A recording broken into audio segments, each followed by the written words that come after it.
తాజా రాజకీయ పరిణామాలకు సంబంధించి ఈ రోజు మన ఎక్స్పర్ట్ అనాలిసిస్ ప్రొఫెసర్ గాలి వినోద్ కుమార్ గారితో. నమస్తే వినోద్ కుమార్ గారు. నమస్తే అమ్మా. సార్, మీకు తెలుసు లంగర్ హౌస్ లో 5,000 కోట్లతో గాంధీ విగ్రహం ఏర్పాటు చేస్తామని ప్రభుత్వం ప్రకటించింది. మరి ఆ విగ్రహం ఏంటి అనేది అప్డేట్ లేకుండానే ప్రస్తుతం మంచిరేవుల దగ్గర పెద్ద శివలింగం నిర్మిస్తామని మళ్ళీ ప్రకటించడం అనేది ఎలా చూడాలంటారు? అంటే నేను ఇవాళ వారు సెంటిమెంట్ తో రాజకీయాలు చేయాలని ఆలోచన చేస్తున్నట్టు కనపడుతుంది రేవంత్ రెడ్డి గారు. ఒకవైపు మనకు శివాలయం సెంటిమెంటు, మరొక వైపు గాంధీ గారి సెంటిమెంటు, ఇవన్నీ కూడా ఈ సెంటిమెంట్స్ ఏంటంటే ప్రజల్ని ఒక రకంగా తప్పుదారి పట్టించడానికి ఆయన చేస్తున్న వ్యాపారం ఏదైతే ఉందో ఇవాళ ఆ వ్యాపారం కూడా ఎవరి కోసం చేస్తున్నాడు? ఆయన ప్రజల కోసం కాదు.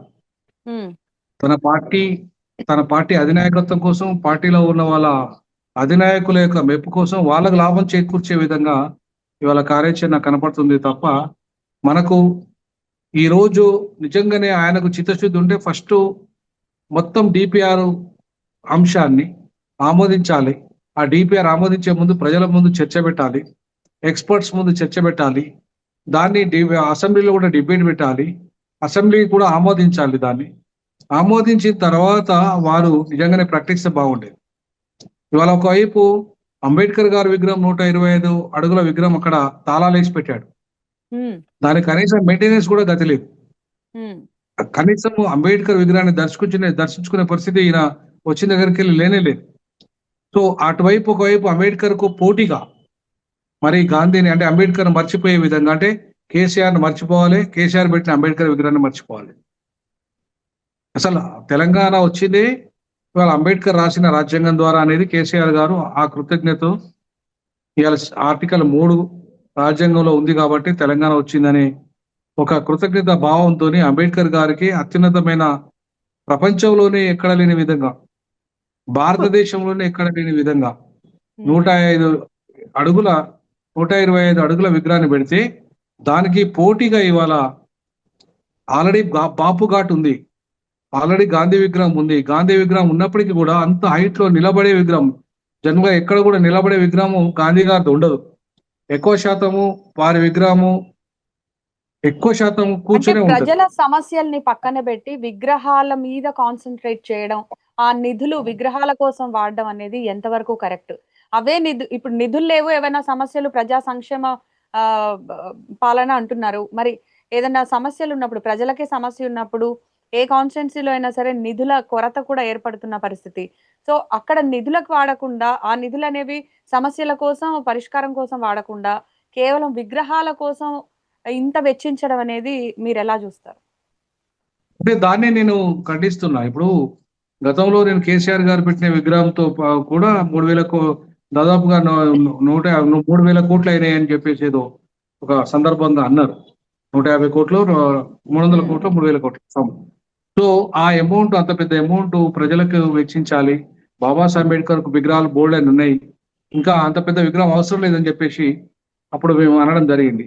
ఇప్పుడు కూడా అదే అంటున్నాం. గాంధీ గారి విగ్రహం కూడా అంత పెద్ద విగ్రహం అవసరం లేదు.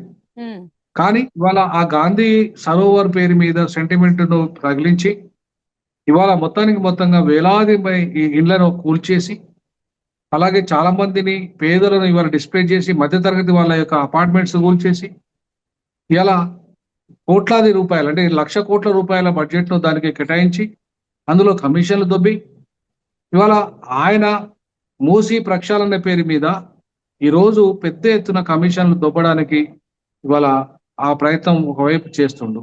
మరొక వైపు త్రిబుల్ ఆర్ పేరు మీద కూడా ఆ రింగ్ రోడ్ ఏదైతే వేస్తున్నాడో దాని పేరు మీద కూడా అక్కడ 100 ఎకరాల భూములు పేదల ఎస్సీ ఎస్టీ భూములు అయిపోతున్నాయి. దానికి సరైన కాంపన్సేషన్ ఇవ్వలేకపోతున్నాడు. అసలు ఆయన దగ్గర నా పొట్ట జించిన జీతాలు తప్ప అదనంగా ₹1 సంక్షేమానికి పెట్టలేకపోతున్నా అని చెప్పాడు.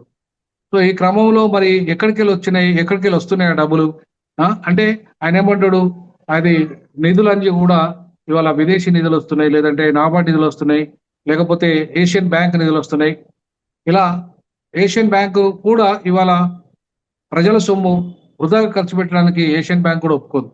అలాగే గాంధీ గారి మనవడు కూడా ఏమంటున్నాడు, ఇంతమంది ప్రజల జీవితాలతోని వాళ్ళ ఇళ్లను కూల్చేసి, లేదంటే మధ్యతరగతి ప్రజ యొక్క వాళ్ళ యొక్క అపార్ట్మెంట్స్ కూల్చేసి గాంధీ గారి విగ్రహం పెట్టాల్సిన అవసరం ఏంది అని స్వయంగా గాంధీ గారి మనవడే అంటున్నాడు.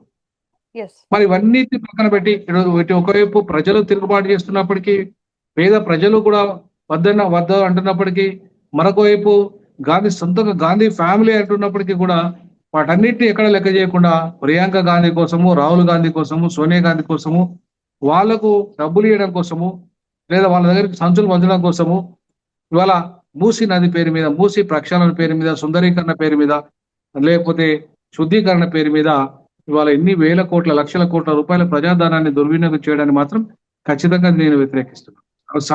నేను ఆల్రెడీ థేమ్స్ లండన్ కూడా వెళ్ళడం జరిగింది.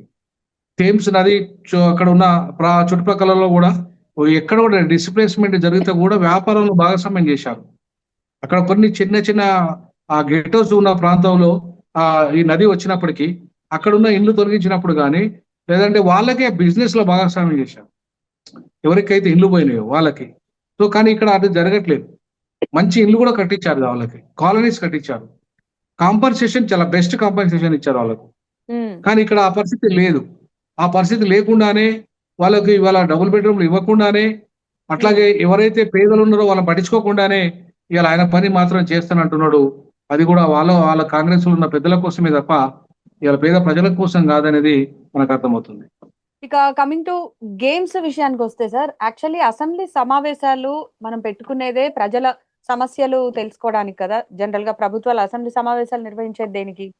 ప్రజల సమస్యలు తెలుసుకోవాలి. వాటిని పక్కన పెట్టి ఎమ్మెల్యేలు ఎమ్మెల్సీలు కలిసి గేమ్స్ ఆడటం ఎంతవరకు కరెక్ట్? మీరు ఎలా చూస్తారు దీన్ని? అంటే సమావేశాలు లేనప్పుడు పెట్టుకోవచ్చు కదా అనేవారు ఉన్నారు. ఇవాళ సమావేశాలని వాళ్ళను ఇవాళ చాలా వరకు మీరు చూడండి, అసలు బడ్జెట్ సమావేశాల్లో కూడా బడ్జెట్ సమావేశాల వైపు జరుగుతుంటే మరొక వైపు ఇవాళ ఈయన మూసీ పేరు మీద చర్చ, గాంధీ పేరు మీద చర్చ, లేకపోతే శివాలయం పేరు మీద చర్చ, లేకపోతే ఇంకొక అంశం మీద చర్చ డైవర్ట్ చేసే విధంగా ఎట్లా మందుల సామేల్ గారేమో బ్రాహ్మణుల మీద తిట్టడం. ఒక ఎమ్మెల్యే అయి ఉండి అసెంబ్లీ సెషన్ నడుస్తుంటే మందుల సామేల్ గారికి బ్రాహ్మణుల మీద ఎందుకంటే నాకు అర్థం కాదు.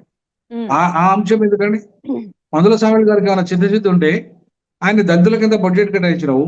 గతంలో ఈ 2 ఏళ్లలో ఈ 2 బడ్జెట్లలో ఎంత అమలైంది, ఎంత రావాలి, దళితులకు దళిత బంధు వచ్చిందా, దళితులకు సంబంధించిన హాస్టల్ ఫెసిలిటీ ఎట్లా ఉన్నాయి, హాస్టల్స్ వాటికి ఏమైంది, సప్లా నిధులు ఎంతవరకు అమలైనాయి, వీటన్నిటి మీద చర్చ చేయాల్సిన మందుల సామేలు వాళ్ళు ఏం చేశారు? వారు ఒక ఎమ్మెల్యే ఉండి వాళ్ళ ప్రజలు కాన్స్టిట్యున్సీ యొక్క ఇబ్బందులు ఏంది, కాన్స్టిట్యున్సీ ప్రజలు పడుతున్న బాధలేందో అవేమి మాట్లాడకుండా మందుల సామేల్ గారంతా కూడా బ్రాహ్మణులు అనుకుంటా, సంస్కృత భాష అనుకుంటా ఇవాళ పక్కదారి పట్టించి అటువైపు తిప్పే ప్రయత్నం చేశారు. మరొక వైపు ఇవాళ మళ్ళీ గాంధీ సరోవర్ పేరు మీద, ఆ ప్రాజెక్టు పేరు మీద ఇవాళ అటువైపు చర్చ లేవనెత్తున్నారు. మరొక వైపు ఇవాళ శివాలయం, మళ్ళీ ఇటువైపు. అంటే ఇవాళ బడ్జెట్ లో జరుగుతున్న లొసుగులేంది, 3.5 లక్షల కోట్ల రూపాయల బడ్జెట్ అది ఏ పద్ధతుల కింద ఇవాళ వీళ్ళు విభజించారు? గతంలో ఉన్నంత బీసీల కింద కేటాయించారు, ఎస్సీల కింద కేటాయించారు, ఎస్టీల కింద కేటాయించారు, మైనార్టీల కింద కేటాయించారు, మహిళల కింద కేటాయించారు. అలాగే ఎడ్యుకేషన్ పాలసీ వాళ్ళే రూపొందించిన పాలసీలో 18% ఇవ్వాలని ప్రతిపాదించారు ఎడ్యుకేషన్ కమిషన్. వాళ్ళు ఇచ్చింది 8%. మరి 18%లో 8% ఇస్తే ఏ మూలో సరిపోతుంది? 1000 కోట్లు అని చెప్పేసి ఉస్మానియా యూనివర్సిటీకి ఒక్కదానికి కేటాయించి గతంలో ఉన్న పెండింగ్ బకాయిలనే ఆయన ఇచ్చాడు తప్ప ఆయన కొత్తగా ఏం ₹1 ఇచ్చింది లేదు. పెండింగ్ బకాయిలు మాత్రమే చెల్లించాడు తప్ప ఇంకా మరొకటి కాదు. ఇంకా ఆ రకంగా చూసుకుంటూ పోతే టోటల్ గా పక్కదారి పట్టించే ప్రయత్నం తప్ప ఈ స్పోర్ట్స్ కూడా పెట్టడానికి కూడా కారణం ఏంటంటే ఏదైనా మొత్తానికైతే ఆ అంశం బడ్జెట్ అంశం చర్చకు రావద్దు, అక్కడ ఏం జరుగుతుందో చర్చకు రావద్దు, వేరే అంశాల మీద ప్రజలు చర్చించుకోవాలి.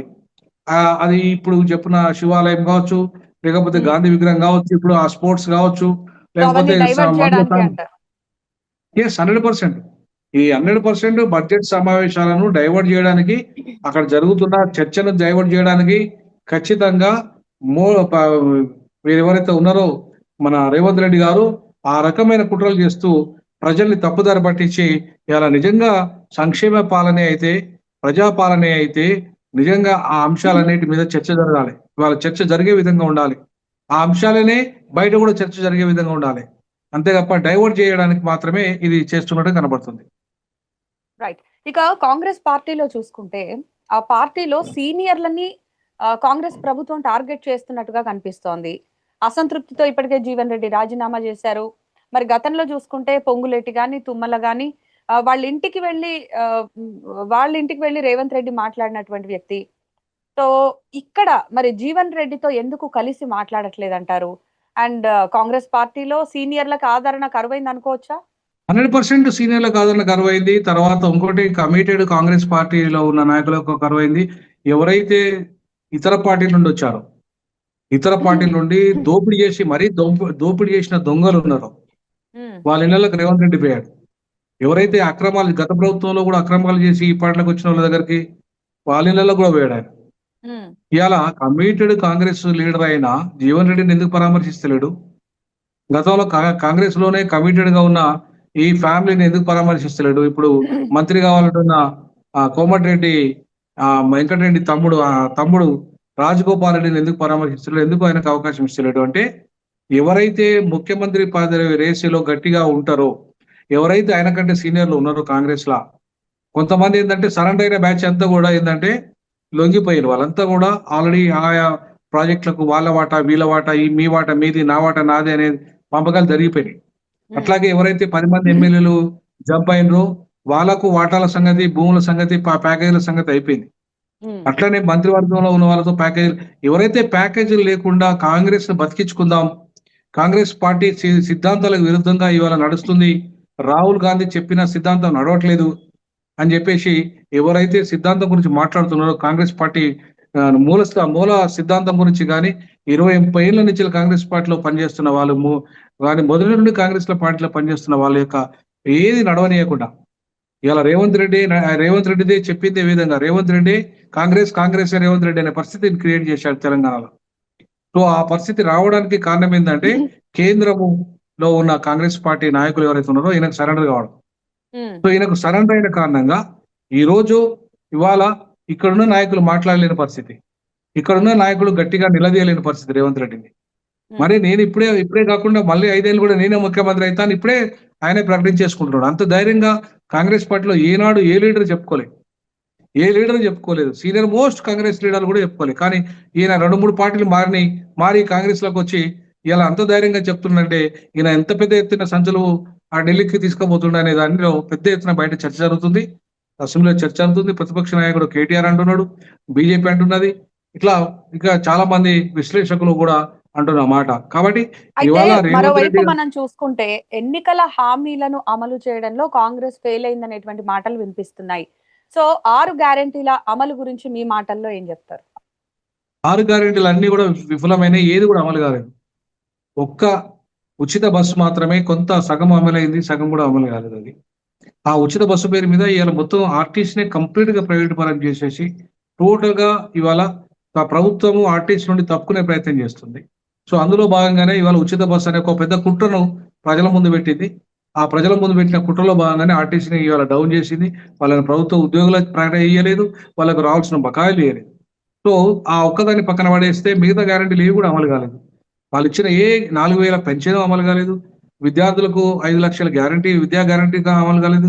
తర్వాత వాళ్ళు రైతులకు కూడా ఇచ్చిన ఏదైతే వ్యవసాయ కూలీలకు 12,000 ఇస్తానని అమలు కాలేదు. అంతేకాకుండా కౌలుదారు రైతులకు 15,000 ఇస్తానని అమలు కాలేదు.